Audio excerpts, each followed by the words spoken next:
Antes disso, tem informação chegando com a nossa reportagem. Júlia Firmino, mais uma vez, aqui com a gente. O governo Lula bateu o martelo, né, Júlia, sobre o conteúdo do projeto de lei com urgência constitucional que vai enviar ao Congresso Nacional para pôr fim à escala 6x1, né? Aquela tão criticada por alguns setores da sociedade. Inclusive, Lula teria definido qual seria a escala mais adequada. Conta pra gente. Bem-vinda de volta.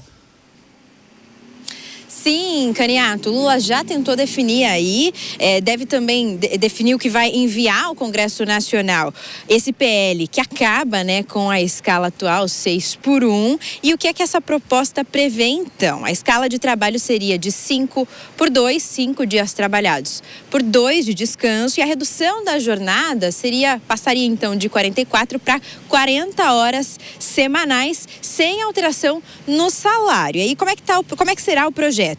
De acordo com aqueles que estão ligados a Lula, esse texto será mais simples e direto, justamente sem margem para mais alterações enquanto esse texto vai passar ali pelo Congresso, né? Sem que possa ser editada, ter alguma mudança mais específica, tudo realmente para facilitar a aprovação e evitar as alterações. E é o que ficou de fora desse texto? A escala 4x3, que também era mencionada, havia aí cogitação de ter uma escala de 4 dias de trabalho por 3 de descanso, e a redução maior da jornada, que seria de 36 horas semanais. Agora, esse texto prevê 40 horas semanais, reduzindo as 44. A vantagem, então, de ser um projeto de lei é que o presidente Lula poderá vetar partes do texto, se quiser, terá mais controle sobre o resultado final, né, o que vai ser aprovado. E como você disse, né, esse PL está com urgência constitucional que determina prazo de 45 dias para ser votado, tanto no Senado quanto na Câmara, né? A gente precisa seguir acompanhando, porque é um tema que é muito popular, é um tema que também está sendo usado aí, como Lula deve ser usado como campanha eleitoral. Então, precisamos ficar de olho para ver qual vai ser o resultado de tudo isso, né, Caniato? Até porque impacta diretamente a vida do trabalhador brasileiro. Volto contigo. Pois é, a gente vai seguir acompanhando destaques da Júlia Firmino em relação a essa ideia do conteúdo do PL que será enviado pelo Executivo para o Congresso Nacional. Provavelmente esse substitui, inclusive, aquela iniciativa da Érica Hilton. Valeu, Júlia. Bom trabalho para você. A gente segue aqui em contato. Deixa eu passar para os nossos comentaristas, começar essa rodada com o Cristiano Beraldo. Você, Beraldo, Lula já teria fechado questão em relação ao conteúdo desse projeto de lei que será enviado ao Congresso Nacional e a substituição da atual escala 6x1, 6 dias de trabalho e 1 de descanso, para uma escala de 5 dias de trabalho, 2 de descanso. Só que com um detalhe, esse que é fundamental: proibição de redução do salário. Então, o empregador tira da própria margem para ofertar esse dia de descanso para o trabalhador. Mas dá certo? Essa conta fecha? Não fecha, né, Caniato? É uma ilusão você imaginar que o governo vai interferir nas relações de trabalho de forma a garantir que o empresário simplesmente olhe e fala: nossa, realmente eu estou ganhando muito, então eu vou pagar mais para o meu funcionário, ou vou pagar a mesma coisa para ele trabalhar menos, ou seja, vou pagar mais pela hora de trabalho dele. E o mundo real não é assim. Até porque, se nós olharmos a situação das empresas no Brasil hoje, é periclitante, assim como é a situação financeira das pessoas. São muitas empresas inadimplentes, são milhões de brasileiros, mais de 80 milhões de brasileiros inadimplentes, nessa economia absolutamente inviável que temos no Brasil atualmente. Portanto, quando o governo, né, o presidente da República, encampa essa proposta, ele está simplesmente adotando um discurso eleitoral, querendo impor condições para as empresas manterem os seus funcionários. O que vai acontecer? A mesma coisa que correu aí notícia de que as empresas estavam preocupadas com a lei da misoginia de contratar mulheres, assim como aconteceu naquela lei que foi passada também no governo do Partido dos Trabalhadores sobre as empregadas domésticas. As pessoas demitem e contratam em outra condição. Quer dizer, você não consegue impor que as empresas gastem mais para pagar mais aos funcionários, sendo que a mão de obra que não vai se submeter a isso. O sujeito que quer trabalhar, ele vai aceitar trabalhar recebendo o preço adequado pela hora de trabalho dele. E isso é uma diferença importante se a gente observar os Estados Unidos, né, com a cultura de pagar por hora. O funcionário sabe quanto vale a hora dele, a hora de trabalho dele. Quando ele deixa de ir trabalhar para jogar bola com os amigos, para ir para o clube, para o restaurante, ele sabe o quanto financeiramente ele está abrindo mão de ganhar. E isso vai criando uma relação mais objetiva entre trabalho e remuneração. Mas no Brasil isso não acontece, é sempre dentro de uma máscara, e agora o governo aí com esse discurso que não tem a menor chance de emplacar nessa economia deprimida que o Brasil vive hoje.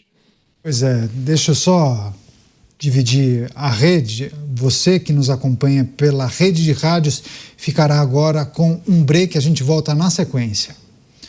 Sigo aqui com os nossos comentaristas. Deixa eu passar para o Luiz Felipe Dávila. A gente debate essa questão da escala 6x1, né? O fim da escala 6x1, algo que é defendido por alguns setores da esquerda, né, Dávila? E agora Lula teria fechado questão com seus auxiliares, com seus assessores. Ele quer a escala 5x2, 40 horas semanais, sem redução de salário. Enfim, isso vai para o Congresso, naturalmente será debatido. Quais são os aspectos dessa proposta que você gostaria de destacar? O Beraldo já disse, essa conta não fecha, mas em um ano eleitoral parece que isso colocaria, inclusive, deputados e senadores contra a parede, né? Caniato, mas é o típico projeto populista de esquerda de quem não sabe fazer conta. Dessa turma da esquerda que fugiu da aula de matemática. Porque manter salário e reduzir a hora de trabalho, isso só existe no mundo de Nárnia da esquerda. O fato é que até o momento a esquerda não conseguiu apresentar um único estudo sobre o impacto desta medida. E somente aqueles especialistas no assunto, como é o caso do professor José Pastore, que mostrou didaticamente o impacto desastroso que essa medida terá na formalidade do emprego. Vai aumentar em 18% a 20% o custo trabalhista, o custo em torno do salário aumenta em torno de 112%, isso num momento de recessão, num momento de enorme dificuldade e enorme inadimplência. Portanto, esta medida vai derrubar o emprego formal, vai aumentar a demissão do emprego formal, aumentar a informalidade, o que é péssimo para a economia. E segundo, tem um impacto desastroso nas contas públicas. Vai afetar dramaticamente a folha de pagamento dos estados e municípios em área como segurança pública, hospitais, escolas, justiça e principalmente aposentadoria. Isso vai fazer com que estados e municípios vão consumir quase que 100% do orçamento com despesas correntes, o que vai esbarrar na inconstitucionalidade e causar enorme dor de cabeça para os governadores e prefeitos do país. Portanto, só tem uma saída nesta sinuca de bico que já foi aventada pelo Beraldo e que é a principal proposta hoje do candidato à presidência da República, Romeu Zema: pagar por hora trabalhada. Aí acaba essa história de 5x2. O trabalhador vai ganhar por hora trabalhada. Se ele quiser trabalhar 40 horas, ele vai ganhar por 40 horas. Se ele quiser trabalhar 50 horas, ele ganha por 50 horas. Quem decide é o contrato, o livre contrato entre empregador e empregado. Esta é a única maneira para sair desta sinuca de bico que vai arruinar as finanças públicas, aumentar o desemprego, principalmente da economia formal, estourar as contas públicas e agravar a situação financeira de estados e municípios.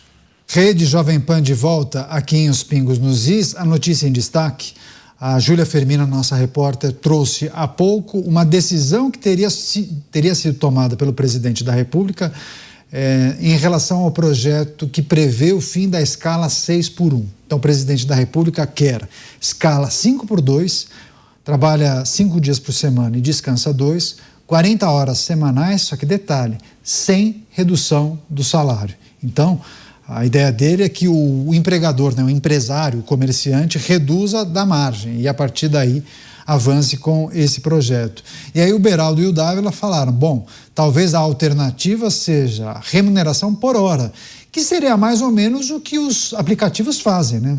Uber, iFood, todas essas empresas acabam remunerando por hora. Assim, quanto mais você trabalha, mais você ganha. Deixa eu passar para o Bruno Musa, que também acompanha muito essas discussões em torno da escala 6x1, fim da escala 6x1.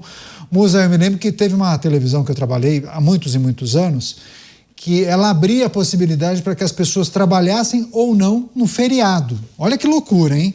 Só que no feriado, para quem é CLT, a empresa tem que pagar em dobro. Curiosamente, todos iam trabalhar, ou muitas pessoas iam trabalhar, porque ganhavam o dobro no feriado. Então, davam um bom dinheiro, um extra, né, para aqueles profissionais. Então, para você ver, quando há o estímulo, trabalhar mais para ganhar mais, as pessoas topam fazer escalas maiores, né, reduzir o seu tempo de descanso. Agora, não é exatamente o que prega esse projeto, né? Fim da escala 6x1, escala 5x2, sem redução do trabalho. E aí? Você trouxe um exemplo muito importante e eu recomendo a todo mundo que saia às ruas e pesquise com motorista de aplicativo, entregadores desses de bicicleta, do iFood. Perguntem se eles trabalhariam 7, 8 vezes seguidas para folgar 2 dias com dinheiro no bolso ou 1 dia, não importa. Em suma maioria, eles dirão que sim. Agora, a esquerda vai tergiversar tudo isso e vai dizer o seguinte, claro, eles precisam de mais dinheiro, porque eles são uma vítima do capitalismo opressor, daquela ideia disfuncional criada por Marx, que o Mota tanto cita, e muito corretamente, ou seja, ele, o Marx, desmentido na teoria e na prática, mas o discurso é mais bonito do que isso. Pois bem, na realidade, o que acontece é que as pessoas, o ser humano como um todo, nós somos movidos por incentivos. E seja esse incentivo emocional, financeiro, familiar, não importa. Nós precisamos desses incentivos. É da essência do próprio ser humano. E o que eu vejo o Lula fazendo agora aqui é que ele já começou a mudar, a ceder um pouco. Aquela frase clichê, que parece clichê, mas é bastante óbvia, você não vê filas de pessoas entrando no Brasil para querer trabalhar no regime CLT porque ele protege o trabalhador. Mas você vê filas de pessoas querendo entrar nos Estados Unidos, onde você tem livre negociação dos contratos entre as partes envolvidas. Livre negociação entre as partes envolvidas num contrato privado. Você trabalha, o empregador e o empregado concordam com aquilo e você tem a liberdade para fazer aquilo. Isso já mostrou que traz maior produtividade, muito melhor qualidade do próprio emprego e, portanto, você traz benesses no médio e no longo prazo. O mínimo que foi feito ali no governo Temer já trouxe benefícios ao longo do tempo com uma maior flexibilidade, que já voltou tudo atrás, enrijeceu o mercado de trabalho num país altamente improdutivo, segundo a própria Organização Internacional do Trabalho, que é o Brasil. Mas quando o Lula começa a aceitar uma escala 5x2 sem redução de trabalho, eu vejo que ele começa talvez a ceder um pouco a uma classe que historicamente seria eleitor do PT. As pessoas mais pobres, que seriam os entregadores ou motoristas de aplicativo, que não mais apoiam esse governo por motivos óbvios. São 22 anos no poder, prometendo coisas e não entregando absolutamente nada, e entregando agora o maior endividamento público, maior endividamento das famílias e maior endividamento das empresas, que começou lá atrás. Então, eu acredito que não adianta, ele vai ter que continuar batendo naquilo que ele acredita que é fundamentalmente errado, porque não traz benefícios para o país, mas ele não pode abandonar o seu discurso enraizado ali, retrógrado. Ao mesmo tempo, ele precisa ceder para uma classe que historicamente seria petista, mas abandonou o partido porque quer uma evolução, porque quer flexibilidade, coisa que o PT não prega. Encruzilhada que ele mesmo se colocou. Pois é, deixa eu passar para o Roberto Mota para a gente avaliar essa situação. Eu nem vou colocar aqui na discussão, Mota, o tópico que envolve a produtividade do brasileiro, né? Porque a gente poderia também resgatar os rankings que apontam a uma produtividade muito atrás dos trabalhadores de outros países, mesmo com a escala 6x1. Fico imaginando, ok, se passar para 5x2, a gente vai prejudicar, inclusive, a nossa performance nessa avaliação que muitos fazem nesse ranking mundial, né, em que alguns elementos são considerados. Mas esse desejo de Lula, o projeto de lei que será enviado, ao que tudo indica, e o quanto disso acaba impactando também no processo eleitoral, né? Porque vai ter muito deputado pensando, poxa, será que eu voto para vetar ou vamos aprovar esse projeto, né? Muitos acabam cedendo às pressões, né? Prepare-se para o espetáculo de ver parlamentares de direita apoiando uma ideia populista da esquerda. O mais curioso é ver o governo posando de bonzinho, porque o governo é o principal responsável pelas dificuldades dos trabalhadores, porque é o governo que produz a inflação com os seus gastos. É um mecanismo de difícil compreensão. E o governo conta com isso. Por isso, o governo destrói o poder de compra do trabalhador com uma mão e promete bondades com a outra. Mas o governo não tem poder de reduzir as horas trabalhadas e manter o salário, porque diante do prejuízo, a empresa ou demite ou fecha as portas. E nos dois casos, quem perde é o trabalhador. Pois é, deixa eu voltar às nossas discussões em torno dessa questão que envolve o fim da escala 6x1, o projeto que o Executivo Federal, o presidente Lula, deve encaminhar para o Congresso Nacional. Há uma previsão de que a escala fosse 5x2, 5 dias de trabalho e 2 de descanso, não necessariamente sábado e domingo de descanso. 40 horas semanais de trabalho, mas sem redução de salário.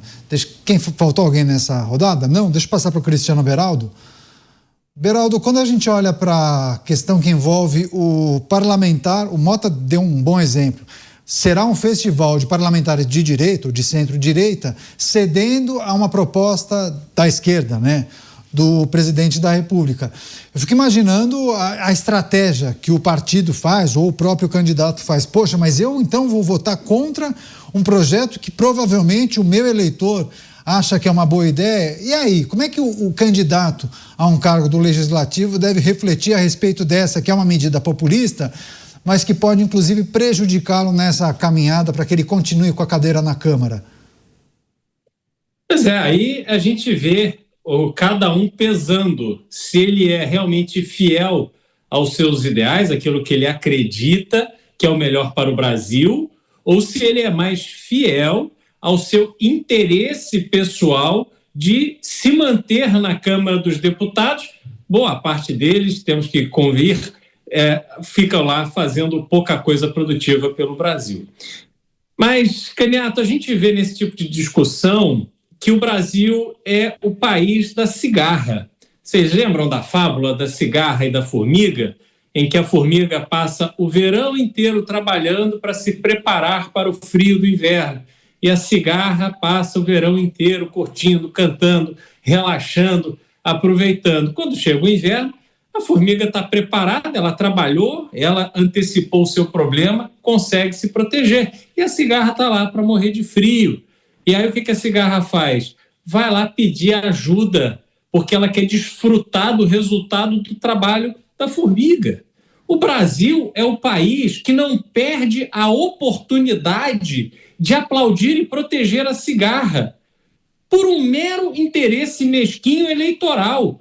Ninguém é, de fato, partidário da cigarra, está ali achando que a cigarra está... Não. Mas é porque simplesmente sempre vem essa conversa mole de gente que se acovarda na hora de defender as ideias que realmente acredita, apesar de, num primeiro momento, soarem populares. Porque se eles forem competentes o suficiente para explicar como isso é danoso a todo o funcionamento da economia brasileira, as pessoas vão compreender que existe um ponto importantíssimo a ser considerado.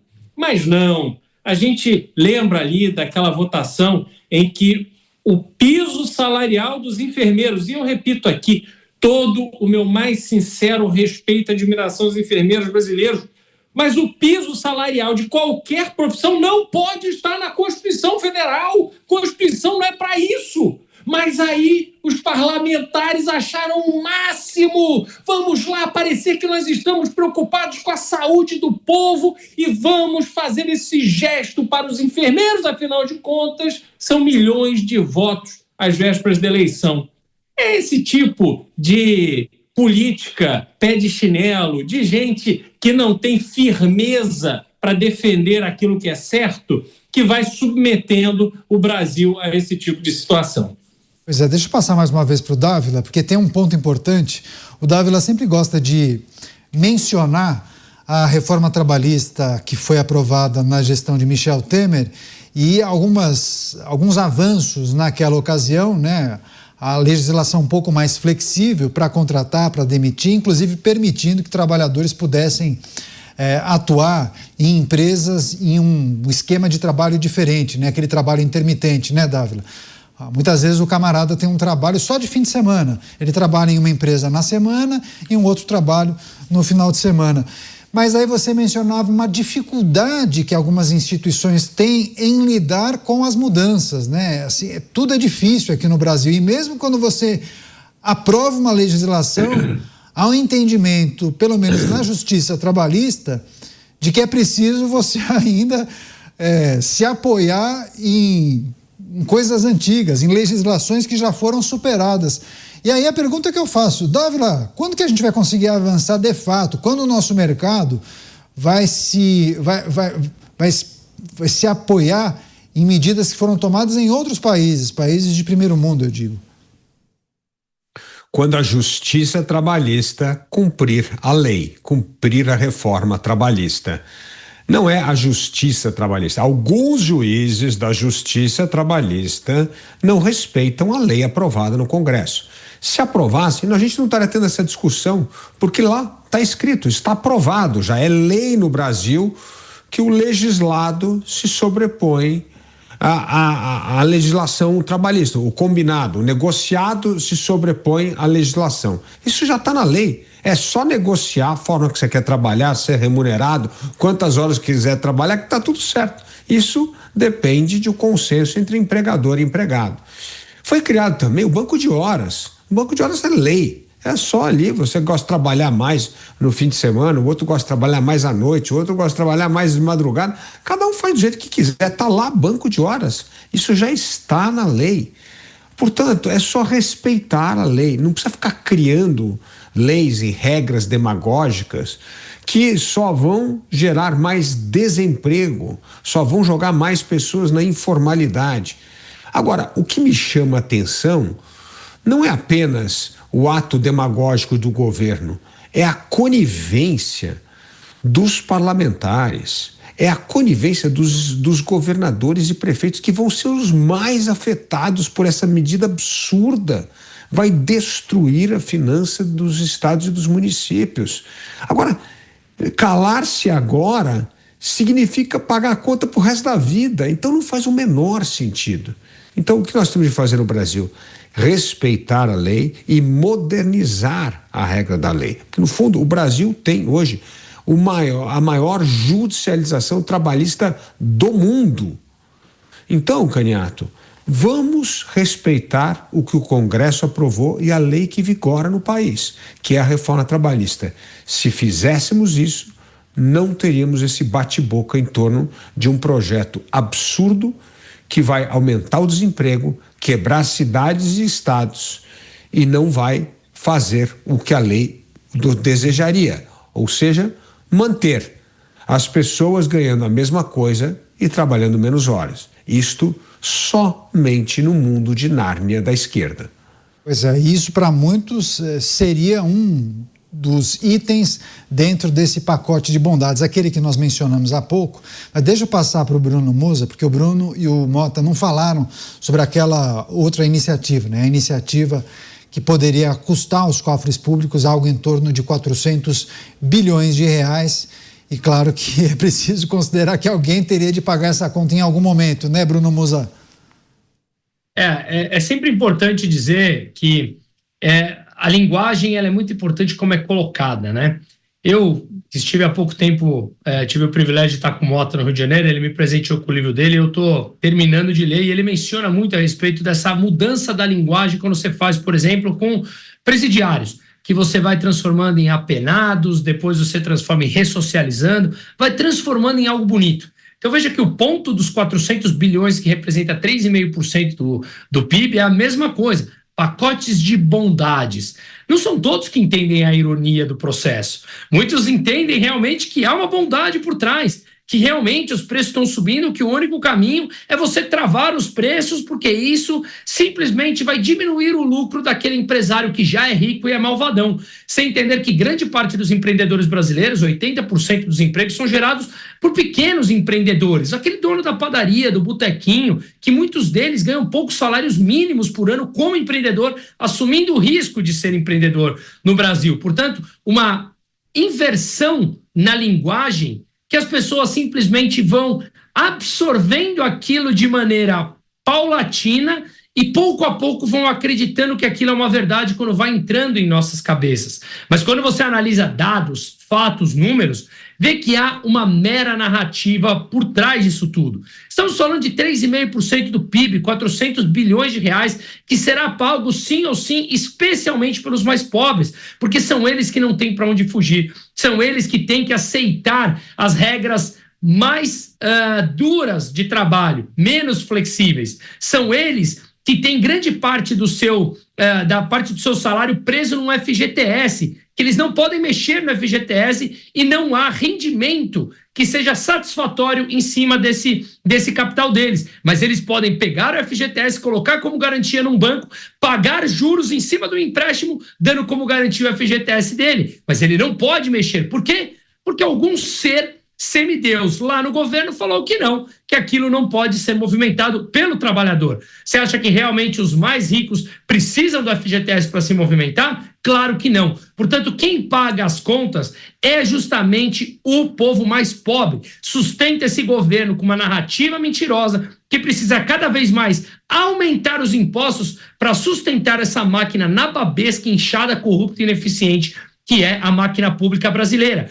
Só que, claro, isso não rende voto. Então é mais fácil inventar a narrativa. E uma grande disfunção que nós temos hoje, o privilegiado é quem mente mais numa campanha política. Porque ele mente, não há qualquer freio moral para que ele pare de mentir e também não há nenhum efeito legal se ele não entregar nada daquilo que ele prometeu. Portanto, você tem um sistema onde privilegia os mentirosos e aqueles que usam a máquina pública para distribuir dinheiro que não é deles, e eles te dão 5 e tomam 10 através de impostos e de inflação.